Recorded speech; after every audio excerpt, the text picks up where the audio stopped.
you ready? Yeah. Good morning. Can you give me a good morning? Oh my goodness, much louder than that. Ready? 1, 2, 3. Good morning. There we go. Get those voices warmed up. We want to hear you sing. They have a really fun song prepared for us today. It's called Pharaoh, Pharaoh, and I grew up on it, and when I was listening to it this week, it brought back a lot of memories. So if you know it, if you did it in church camp or in Sunday school, sing along with them. You guys ready? Okay. All right, we need to give them some mics. So band members, who are we giving the mics to? Raise your hand if you need a mic. Okay, you take mine. All right. Sing right nice and loud. Hold on tight. Okay.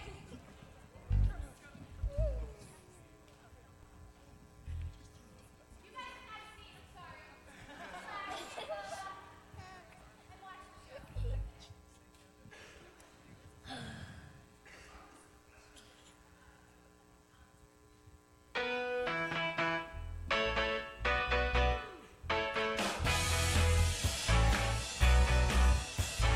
Pharaoh, Pharaoh, whoa, where'd my people go? Yeah, yeah, yeah, yeah. Pharaoh, Pharaoh, whoa, where'd my people go? Yeah, yeah, yeah, yeah. The burning bush told me just the other day that I should come over here and stay. Gotta get my people out of Pharaoh's hand and lead them all over to the promised land. Pharaoh, Pharaoh, whoa, let my people go. Yeah, yeah, yeah, yeah. Pharaoh, Pharaoh, whoa, let my people go. Yeah, yeah, yeah, yeah. Me and my people going to the Red Sea. Pharaoh's army wasn't coming after me, so I raised my rod to tight in the sand, and all of God's people walked upon the dry land. Pharaoh, Pharaoh, whoa, let my people go. Yeah, yeah, yeah, yeah. Pharaoh, Pharaoh, whoa, let my people go. Yeah, yeah, yeah, yeah.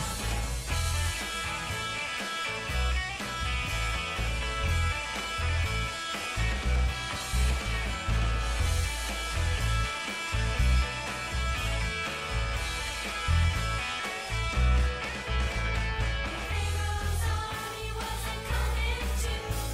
So what do you think that I can do? Well, I raised my rod and I cleared my throat, and I want children in this boat. Pharaoh, Pharaoh, whoa, let my people go. Yeah, yeah, yeah, yeah. Pharaoh, Pharaoh, whoa, let my people go. Yeah, yeah, yeah, yeah. Pharaoh, Pharaoh, whoa, let my people go. Yeah, yeah, yeah, yeah. Pharaoh,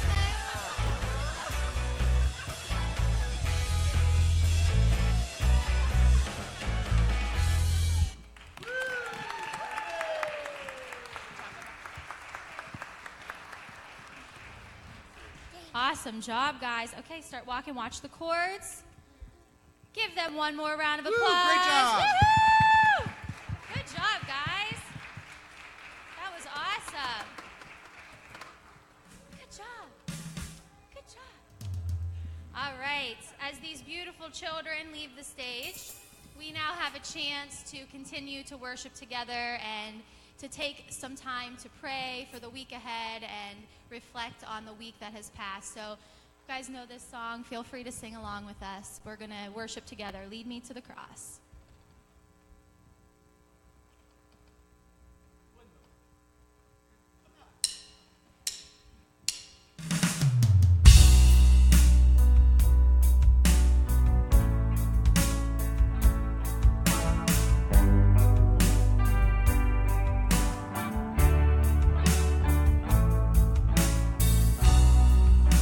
Savior, I come, quiet my soul.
especially with our children. And it was so amazing to get to see them sing and worship with us today. Whether you have children or not, we all have the ability to impact a child each and every day. One of the best things that we can do for them is to show them what Christ looks like and how much God loves them by the things that we do, the way that we act, the way that we love one another. So I challenge you to be mindful of that as you go through the week, whether it's your own children or a child that you pass throughout the week. Show them the kind of love that God would want us to show them so that they can grow up to be Christians like all of us. One of my favorite things that Pastor Vicky says during a baptism, that's the choice that a parent makes to have their child baptized. But as they grow up and they learn more about God, we want that decision to be a Christian to be an easy one because of what we're doing in the church and the things that they're seeing from their parents and their family and their friends, so that they want to follow Christ, that they want to be a Christian. And the best way to do that is to show them by example. It's not making sure they memorize 15 Bible verses a week or that they know all of the books in the Bible, but that they see through you how to love people and how to be someone who's forgiving and understanding. All of those morals they learn from us just by watching. So as we sing, Lead Me to the Cross, not only do we want to be led, but we want to lead the youth of today to the cross so that they know God and that they love Him and that they trust Him. So as we sing those words, really imagine your child being led to the cross by you and by all of the amazing people in this community of faith.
The beautiful children that are downstairs learning about you. Help them to grow in their faith and to know that you love them and that they can trust you.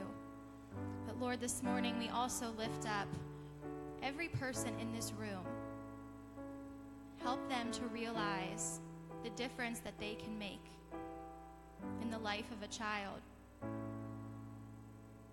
Help them know that they can teach the youth about you and your love and about your son, about forgiveness and understanding. Help us to find the courage to do that in our own homes and in the community, so that we are bringing children to you each and every day. Not only through the teachings, but also by the example that we set.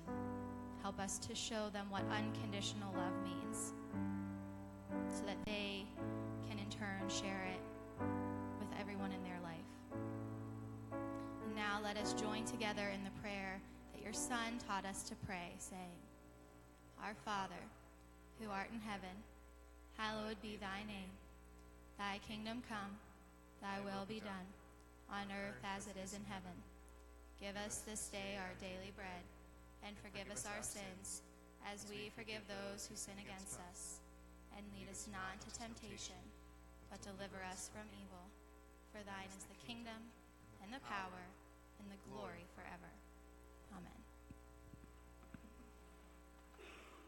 Welcome to iFire, where the next evolution of faith is taking you one step closer.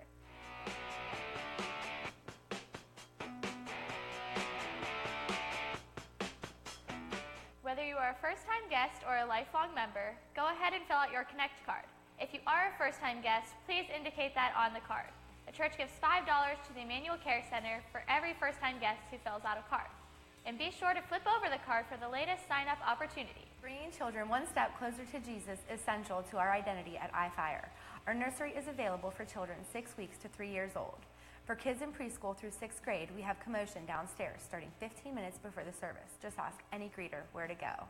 Your offerings continue to impact the people and ministries of this church. Here's just another example of how your offerings are touching lives.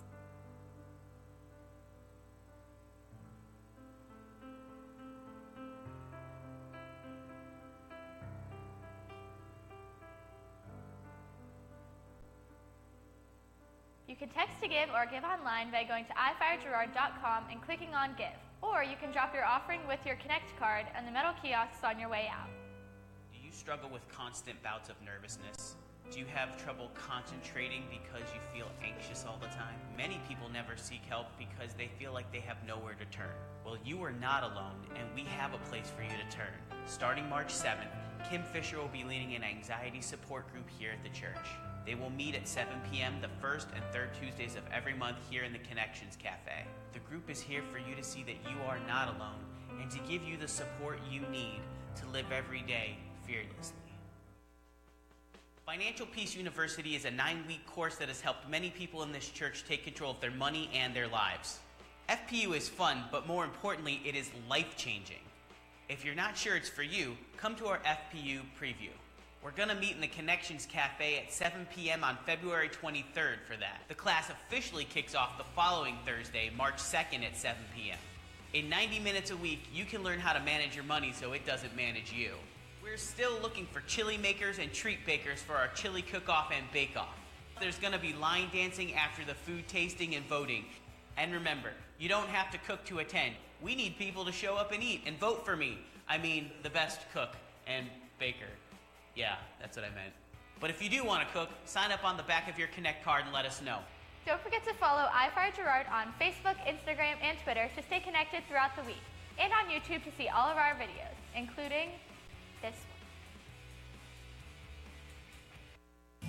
You drink the coffee. You marvel at the decorations all around the building. Your children play in the nursery and learning commotion. Game night, bowling, Irons Mill Farmstead, Mad Camp, the spring community party at Prospect Elementary, mixer meals, community golf scramble, and so much more. You've seen a lot happening all around you. Maybe you've even attended a few events. You've experienced the blessing dedicated followers of Christ can be in your life. Now, you are invited to be a part of blessing others. You are invited to Starting Point. At Starting Point, we have lunch and talk about all the ways in which you can get involved. Most of you know our custodian, Bob. When he decided to take the next step as a follower of Jesus, he attended Starting Point, and he went all in with it. Are you ready to go one step closer as a follower of Christ? If so, then come get started at Starting Point. Our next Starting Point is February 26th, right after the service in the Connections Cafe.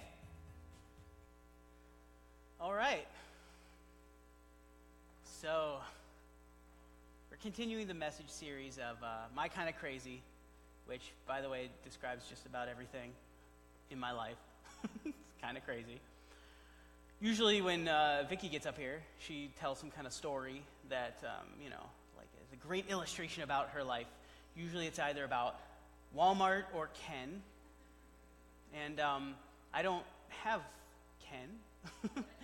So there's none of that. Walmart's usually not as bad for me as it is for her. I think there's just something out there for her at Walmart. So I'm just going to start right in and give you the scripture right at the top of it, and then I'll give you the main point of the message. Now, I am going Old Testament here today. I'm going to do from Deuteronomy, which, by the way, I just saw a guy tap his wife on the shoulder and say, "Get your purse. We're out of here." No Old Testament here. So I'm going from Deuteronomy, which to me sounds like a hairband. No, man, that one did not work at 9:30 either. So Deuteronomy 6, 1 through 5. I'm going to only read a couple of the verses. It says, "These are the commands, decrees, and regulations that the Lord your God commanded me to teach you. You must obey them in the land you are about to enter and occupy, and you and your children and grandchildren must fear the Lord your God as long as you live. If you obey all his decrees and commands, you will enjoy a long life. And you must love the Lord your God with all your heart, all your soul, and all your strength." I'm sure you've heard that last bit. Not too many have heard the first bit, but that's actually the part of this I want to focus on. Basically, what that says there is that a parent's priority is to gradually transfer a child's dependence away from them until it rests solely on God. Say it again. A parent's priority is to gradually transfer a child's dependence away from them until it rests solely on God. Now, I like doing this message here in this service, especially because we have like a lot of young families in the iFire service, and so this is going to be helpful. But this message actually ripped me up all week to put together, because sometimes when you're doing this, it hits you. And I realized that everything that I was writing and everything that I was thinking and all the things that God was bringing into me this week, every time I looked at Carmen or Emmett or Tony, I realized that this stuff is directly applicable to them. It's going to change them if I can do this. If I can do this, if I can make God a priority, if I can transfer their dependence from me to God, it's going to change them fundamentally. Their life will take a completely different direction than it would otherwise. Now, transferring that dependence is both a source of great joy and tremendous sadness. From the time the baby is born, you're tasked with making your child independent, so we think. Independent. And when we succeed at this, it's pretty awesome. Watching my kids take their first step, that was pretty great. Seeing Carmen figure out how to use a spoon finally, awesome. When you finally learned how to, when your kid finally learns how to use the toilet properly, which, by the way, I've heard, don't know, but I've heard that many guys have never figured this out. I'm going to blame the parents.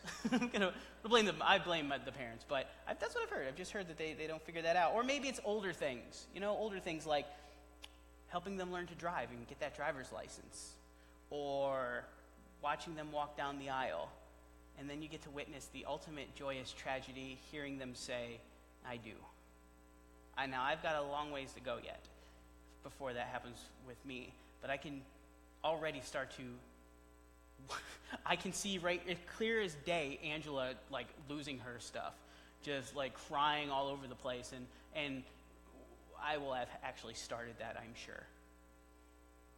Oh, and by the way, if you ever do get the chance to teach a young person to drive, don't. I was a driver's ed instructor for a year. Yeah, I've done everything, literally. I majored in Game Boy for half a semester. It was awesome. No, I was a driver's ed instructor for a year, and if you have the chance, do not do it. Pay somebody to do it, because your life is too important. It is too important. Unless you live out in the country. I did learn that country kids can drive better than city kids. It's just the way it was. But we have these things that we watch them, this independence, this transfer of them growing into their own. They don't need you as much anymore. In fact, that's one of my biggest fears, is that one day if I do this thing with my kids, if I do this parenting thing well enough, they're not going to need me for anything.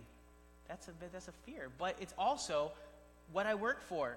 Man, I work for the day when they're there, when they're out there doing their thing. And if I can't do anything for them, that is both great and tragic. It's tragic for me because we're hardwired to be needed. We're hardwired to be wanted, especially by our kids. Like when Carmen says he loves me, it just melts my heart. When he's 15, if he ever says he loves me, it's going to almost kill me. I know it because, he'll be a little troll by then, but, whatever. The thing is, when these moments burst our heart with pride and joy. They don't need us as much as they once did, but our job is not to make them independent. See, we think it is, but it isn't. Our job is not to make them independent because then they're just all out there on their own. I'll get to what I'm talking about here in a minute. Side note, if they don't need me, I think it's going to be great because then I'll know the kind of men I've raised. Because you don't really know a person until you've seen how they treat somebody who can do nothing for them. So I'm hoping that they won't need me, and that yet they still love me and they show me that, because I'll know that it worked. I'll know it worked. So if one of the great paradoxes of parenting involves transferring your child's dependence, the best place for a Christian to transfer it to is to God. But how do we do this? How do we transfer that dependence from us to God? Well, the very first step, is to make sure that we are putting God first, that we are making God our priority. We need to live a life that shows that we've made God a priority so that we can lead our families to do likewise. Now, some of you in here don't have kids, or you've raised your kids, whatever. This is still for you, because the Bible has a much larger sense of family than we do here in the West, than we do here in America specifically. When we think of family, we think of our nuclear family: mom, dad, kids, half a dog, or a whole dog, hopefully. I was thinking like 2.5 kids and a dog, but I somehow got half a dog. Anybody from PETA who's listening? I love dogs. But the Bible has a much larger sense of family. The story of Abraham tells of this. When God saves Abraham, basically brings him in and says, I'm going to save you, and that it's not just Abraham. If you read the story, God intends for Abraham's whole family, his whole household, even bigger than his family, his whole household to be saved, to come under this. And that extends all the way to his servants.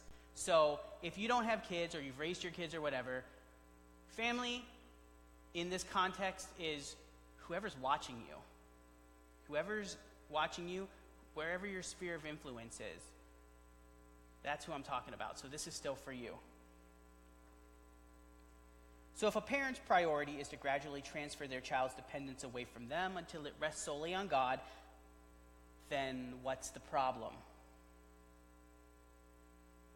Well, the problem is that God is not our priority. Too often, God is not my priority. So many times, so many things demand our attention. Kids, spouses, friends, play dates, trips to the doctor, school, sports practice, bringing my work home with me, cooking dinner, cleaning up, and I've literally not touched at all on ministry. on your ministry. And yes, by the way, you all need to be ministering to somebody in some way. And if you need help with that, I've heard of a thing called Starting Point that will be happening next week after this service, back there in the Connections Cafe. We can help you with that. We can help you with that, and we definitely need that help. But we have so many different owners of our time, attention, and energy. We seldom put God and God's will first, at least not intentionally. But if we make following Christ a priority, if we make following God a priority, making God a priority, then our children or grandchildren are more likely to. I came across some stats this week that were really telling. They were amazing, actually. When mom and dad go to church, when mom and dad went to church, their children were more likely to go to church as adults 72% of the time. It's a pretty big number. I didn't actually think it would be that high, but that's what they were seeing. When mom went to church, when only mom went to church, that number was 15%. 15% of kids as adults go to church if only their mother goes to church. If their dad only goes to church, it's 55%. Much bigger. And if neither mom or dad go to church, only 6% of kids will as adults. Now, I find it very interesting, the disparity between the one parent, the mom versus dad. It's only 15% for mom and 55% for dad. And I wondered why that was. And I thought maybe it was perhaps because women are kind of naturally seen as more spiritual.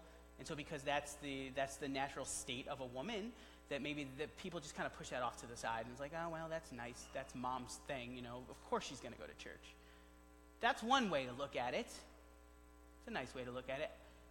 Could also be that we still live in a society. Well, let me back that up for a second. Putting God first, making God the priority requires submission. It requires supplication. It requires us to give our illusion of control up and just rely on God. And we still live in a society in America that tells women that they're naturally supposed to be more submissive than men. And I think that speaks louder than the other. That's a message for a whole other time, though. And boy, if you want to see my face get red, get me on that kind of a subject, because it's hard for me not to turn into a Pentecostal for that. Jumping and screaming. Whatever the reason, though, when fathers attend church regularly, their children are more likely to as adults. So if you're a father in this room, or you plan to be, do not take your role in the spiritual development of your children lightly, because you are vitally important. Because just like teachers in school, pastors can only do so much. We can give it to you, we can tell you, but it's what you do with it when you leave here. We can't live your lives for you the rest of the week. We can't even live them for you now. So it's what you do with it that makes a difference. So fathers, if God is not your priority, your children will be in a spiritual deficit their whole lives. They cannot learn what they are not exposed to. And if you do not show them a father who loves the Father, then how can you expect them to? Moms, don't think that I've forgotten you. Don't think that I'm casting you in a lesser role, because if dad is the visual focus of their spiritual development, then you are the spiritual glue that holds it all together. You are naturally more inclined to be a nurturer and a protector. And I know that sounds a little bit weird to think of women as the protectors, because history has allowed, well, here's what happened. Men are fragile creatures, so we need our egos built up, so we get, beat our chest, I protect the family. But in reality, they're just walking out front. They've got a line of people following them, and usually it's mom in the background looking around, seeing all the things dad doesn't see, and making sure the flank is all right. And just like in the animal kingdom, there is nothing more fierce than a mother protecting her young. That is true. So, mom, if dad is in the front line, you're protecting the blind spots. They say behind every great man is a great woman. And I know that's true. I know that's true because no good thing in my life I've ever done came without Angela right there behind me, beside me, and oftentimes, too often, in front of me, pulling me like a horse on a bit, like, let's go. She's good for that. I put in here kicking and screaming, but mostly it's just like, I don't want.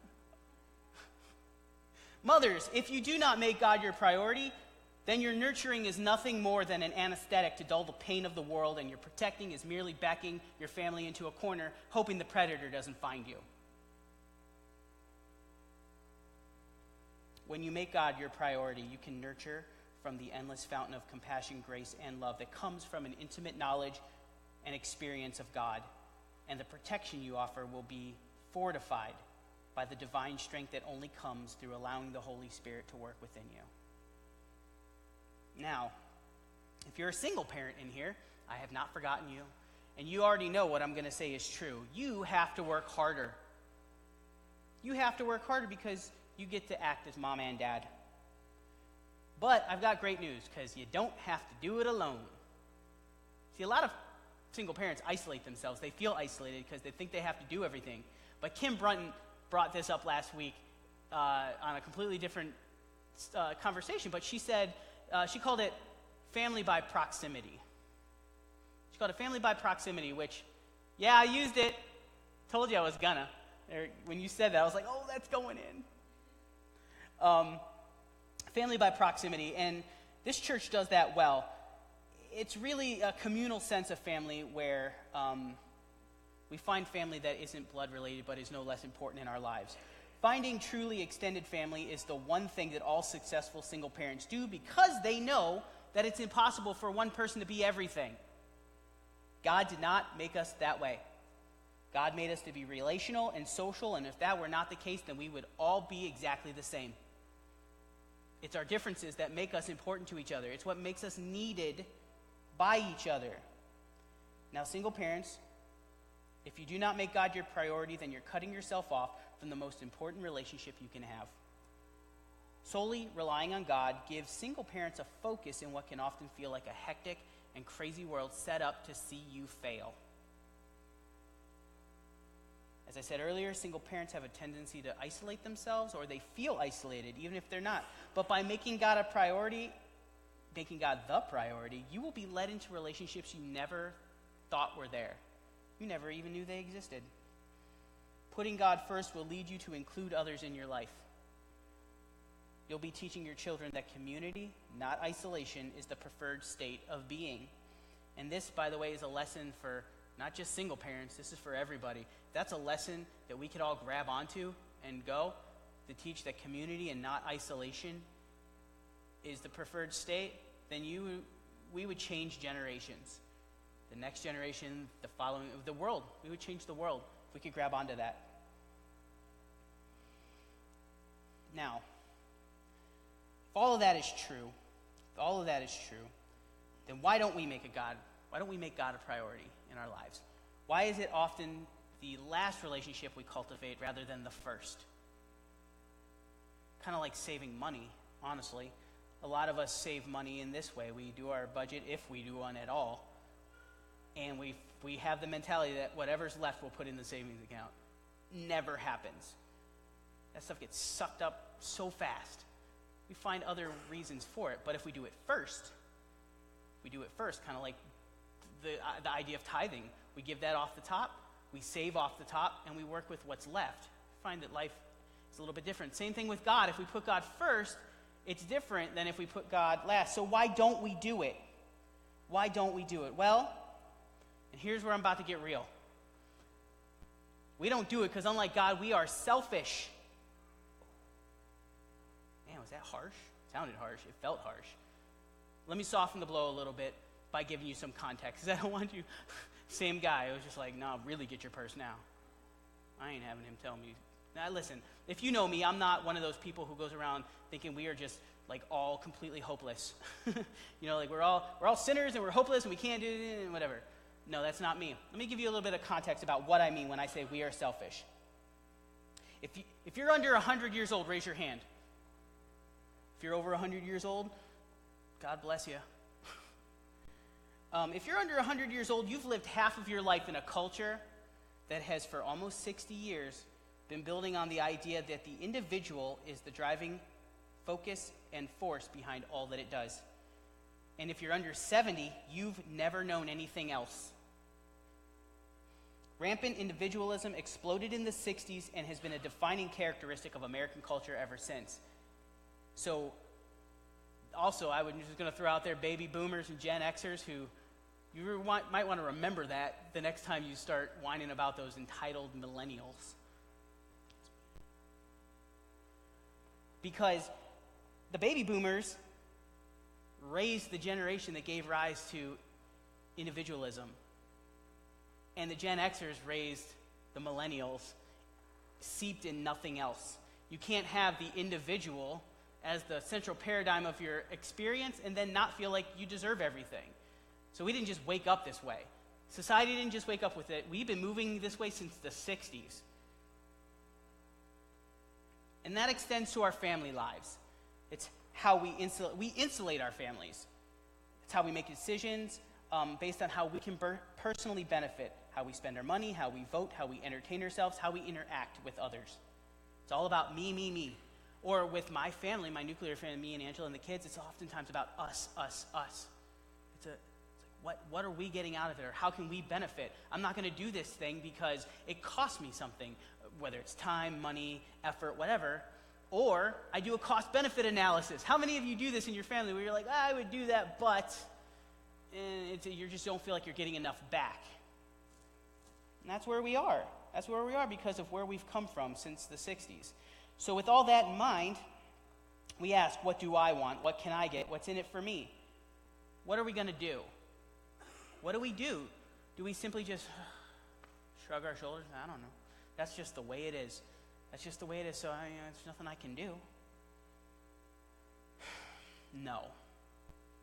No. That's not, no. No. Can I say it again? No. It is not, you do not give up. Here's what you do. Our only hope of seeing something better is to show our children something different. Show them something new. And you have to show them. You cannot just tell them. This is not a do as I say, not as I do kind of thing. Vicky said it a couple weeks ago that children will learn how to treat their significant others by the way they see their parents treating each other. That is absolutely true. That is absolutely true, and the same truth holds here. Children will learn how to put God first when they seeing their parents or the people they look up to putting God first. They're not going to know what that looks like otherwise. I can tell you what it looks like, but seeing it is a much more powerful lesson. And when you start to do that, well, let me back up a little bit. By putting God as your priority, by making God the priority in your life, you start to ask different questions. You start to ask not what do I want, but what do you want? What can I do for you? How can I make this better for you? And whether you're asking that of God or the people around you, it's the same. In fact, the more you ask that of God, the more you say, God, what can I do for you? God, how can I make this better for you? God, what do you want? You're going to realize that the answer most of the time takes your eyes from up there to down here, to the person to your left or right. And when you start asking that same question, what do you want? What can I do for you? How can I make this better for you? Because every one of us in here is struggling with something that we need help with. Most of us are too afraid to ask. But that's why you have to just reach out and do it. But that's what happens when you start putting God first. That kind of thing. You start asking those different questions. So, how will your children know when you've started putting God first? So let's say you have done this. Well, how will they know? Better yet, how will you know? Because we can say we have, when in reality, it's just the same old, same old. We can even want to. We can even really, with all our being, want to do it. But maybe we just haven't taken that final step over the line to do it. Well, how will we know when we've done it? I'll give you two ways. I'm going to use Angela as an example. Again, I did this in the 9:30, and I think it really speaks to me. It touches me greatly. Here's the thing. When you start putting God first, you're going to start seeing people with whom you have severe ideological differences, not as opponents first, but as people first. Here's how this works in real life. Angela's a teacher. You all know that Angela's a teacher. You also know that whatever your political leanings, that a lot of teachers are not happy with the current education director choice. So this isn't whether it's good or bad. I'm just saying the fact is a lot of teachers are not happy about this. Angela's got her own feelings about this, and I'm sure she would tell you if you asked her. But let's just say they don't agree on much.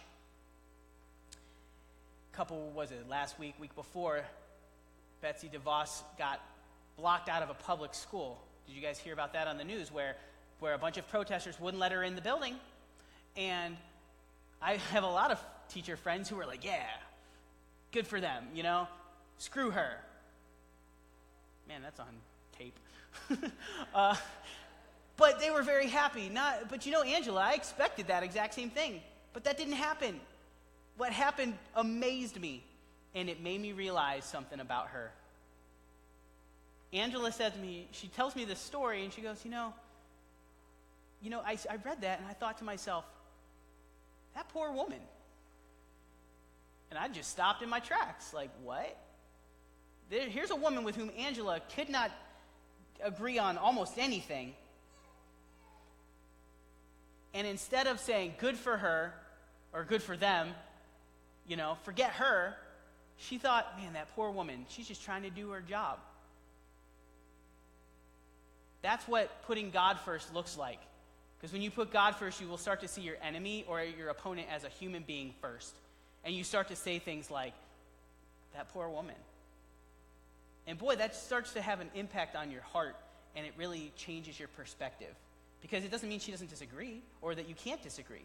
But your disagreement will come in a different form when you're not looking for a fight, but rather looking for a healing moment and a redemptive purpose in your relationship.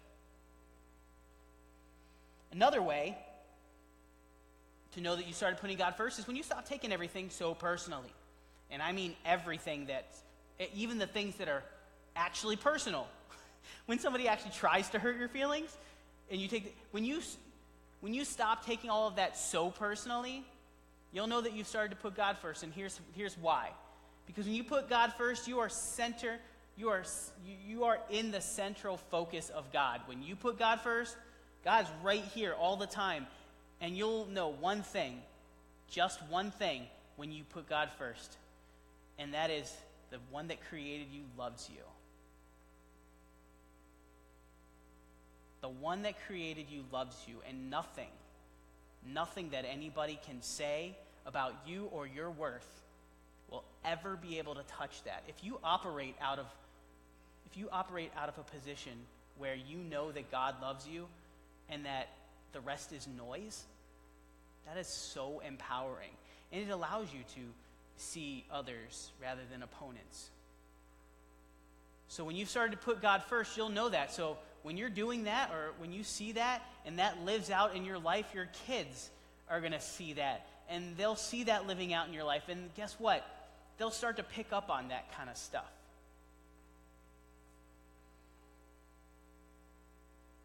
So, if you're a parent, or you plan to be, or you know one, or you knew somebody who had one, or if you're breathing in this room, which that's everybody right now, okay? Hopefully I'm not filling out any paperwork because Vicky's gone. If you're a parent, that's your task. That is your task, not for this week, that's your task for life, is to put God first. Put God first. Only when you've done that, I get all the way back to the beginning, my very first point. Only when you've put God first in your life can you then successfully transfer the dependence of your children from you to God. Because you'll know what it's like, and you won't even fear that, because you'll know what it's like to be fully dependent on God and to put God first. And you're going to, not only will you not be afraid, but you will be super happy. You'll be filled with joy to help them take that journey. Because, man, how selfish of you would that be to keep that to yourself?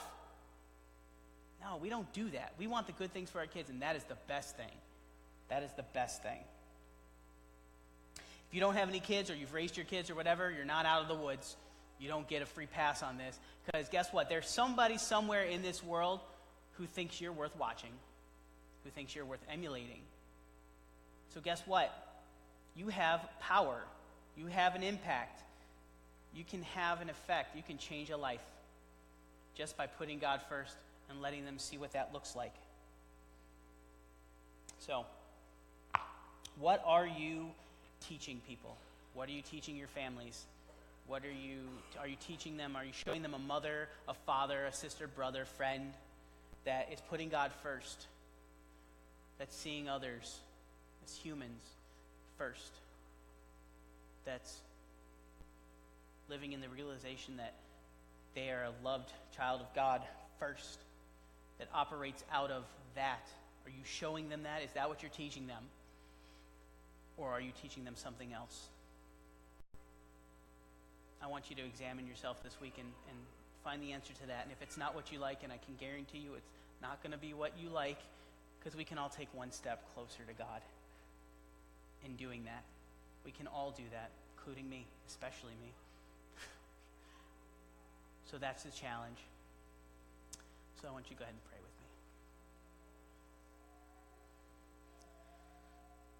with me. Lord, this life thing you've given us, it's rough. I'm pretty sure I asked for the easy mode. But this thing isn't easy. But it gets a whole lot easier, Lord, when I remember you first. It should be easy for me to remember you first because you remember me always. But I don't do that. So today, right now, moving out into this week and beyond, I ask you to strengthen me. I ask you to strengthen this congregation. Any person in here who is struggling to put themselves square in your path, anybody in here who is struggling to put you first,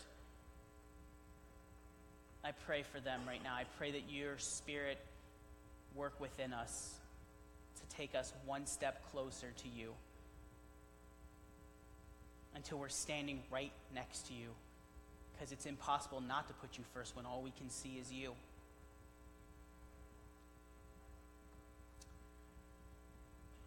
I ask that those who are hurting be healed. I ask that those who are happy overflow and the ripples touch their communities and the people around them. I thank you for the opportunity to do this. I thank you for my kids. I thank you for my wife. I thank you for this church. I pray that you continue to work within us and move us so that we take another step to putting you first. Amen.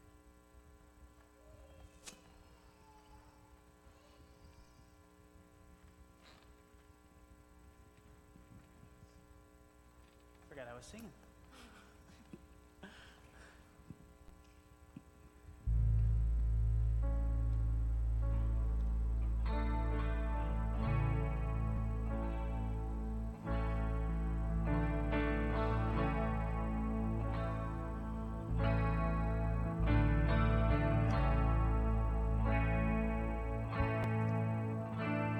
Oh, I've heard 1,000 stories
perfect in all of your ways to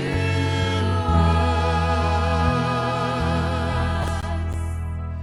It's a love so undeniable. I can hardly speak. Peace so unexplainable. I can hardly speak as you call me. Deeper still as you call me. Deeper still as you call me. Deeper still into love, love, love. You're a good, good Father. It's who you are. It's who you are. It's who you are. And I'm loved by you. It's who I am. It's who I am. It's who I am. 'Cause you're perfect in all of your ways. You are perfect in all of your ways. You are perfect in all of your ways to us. Please sing with us. You are perfect in all of your ways. You are perfect in all of your ways. You are perfect in all of your ways. You are perfect in all of your ways to us. If you'd like to be a part of our final blessing, please stand and extend your arm forward. As you go from this place today, take the challenge to make God the priority in your life. And when you're standing right in front of Him, know that He is here and willing to take you one step closer to Him. God bless you. Amen. As you leave today, we just wanted to let you know that James, this is his last week with us for a while, so we're going to play a song as you guys walk out in honor of him and giving thanks to him. We're just so blessed to have this band and to have such an awesome guitar player, so we just wanted to let you know because we'll miss his smiling face every Sunday morning. God bless all of you. We'll see you next week.